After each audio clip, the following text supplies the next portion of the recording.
Good morning, Virginia. This is Virginia This Morning.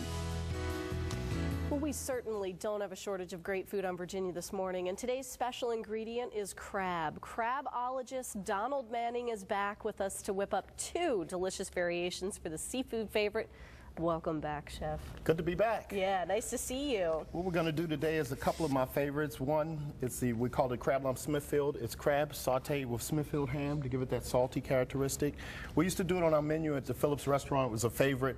People got a little worried about their sodium intake, so we took it off. But let's just get it started. What we have here is a little grapeseed oil. All right. The original recipe called for butter. You can use butter. You can use olive oil, any type of oil you like. Grapeseed oil takes a high heat. We've strained off 8 ounces of our jumbo lump crab meat. Okay, and looks we're gonna beautiful. Put it in there. What we're really going to do is, we just want it to get hot. Okay. We're going to let the temperature pass through, let it rest a little bit. We're going to add a little Smithfield ham, get that warm, squeeze a lemon and parsley, and we're going to get a look something like that. That's great. The other dish that we're going to do is a Maryland-style crab dip. We started with 8 ounces of Philadelphia cream cheese. Okay. You can use more. We're doing really a nice hearty crab dish because it's for your news station. We got to make sure to take care of you. You got to step it up a level here. We're going to use claw with this one. Claw has the most flavor out of all the crab meats that we're going to use. It's going to give it a nice taste. So we're going to put that right in. And basically what we would add, a little bit of minced onion. To your taste, our recipe calls for just about a tablespoon. What's going to give it that Maryland flavor is seafood seasoning. Now this is one that Phillips puts out.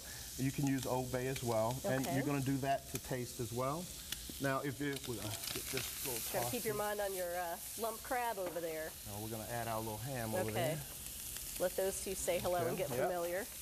And there's a nice little party going on over here. Perfect. So we got that. We're going to do a little Worcestershire. Okay. You do that to taste. We call for about a teaspoon or 2. No matter how it ends up with all this to taste, it's going to taste good. Exactly. Okay. It's all about how you like it. You don't have to add this ingredient, but this is a favorite of mine. A little hot sauce just kicks it up a little bit. Yes, it does. Okay. Kind of brings out the flavors. Meanwhile, back at the crab. Back at the crab. So we're going to add a little parsley. Okay. Some nice fresh parsley. Squeeze a lemon. And that's pretty much it, isn't it? That's it. Very simple. You can add a little bit of pepper if you like a little kick to it. I just like it very simple. This, I find, lets the crab flavor stand out. I'm going to cut that off. You make that look so easy. I would have that all over the place if I tried that. I have my children do it. I put marbles in the saute pan, let them learn. And that dish is going to come out looking like this. Okay. Okay. What we're going to do with the dip, we're going to mix it up, but we'll fast forward to that part here. Magic of TV. We've had the same exact ingredients here. Now, you can serve it cold, or you can serve it hot. I say warm. You can put it in a little oven. Now, what is nice is this little dish here comes with a little lid. You can actually take it to a friend's house or cover it up when you finish. These are great. We can put it in here, heat it up in the oven, or we can just try it as it is. So it could be served room temperature, well, cold or room temperature, or even heated up at like a baked any crab way you like dip. it. Oh, So, that's great. like if you're going to a cookout, picnic, and you're not able to heat it up, it's good like that. You can warm it and take it with you. I'll put some little chips here. You can do Ritz crackers. You can do baguettes. Also, with the crab meat, I like to do French bread. So that some of the oil on it can be absorbed, and put that as an underliner, and you put your starch and your vegetable, and you got a great meal. That's great, because that could almost be an entree. That would be a decadent entree. Without a doubt. But that would be fantastic. Or, as you said, just put it on the French bread. Now, if you cooled that down, like you've made this, you put it in the fridge, you let it do its thing, you could eat it cold, couldn't you? You could totally mix it cold and eat it really that way. Versatile. So they're designed to be summer dishes, so that if you don't want something hot but you still want something healthy and good, crab meat's always a good alternative for that.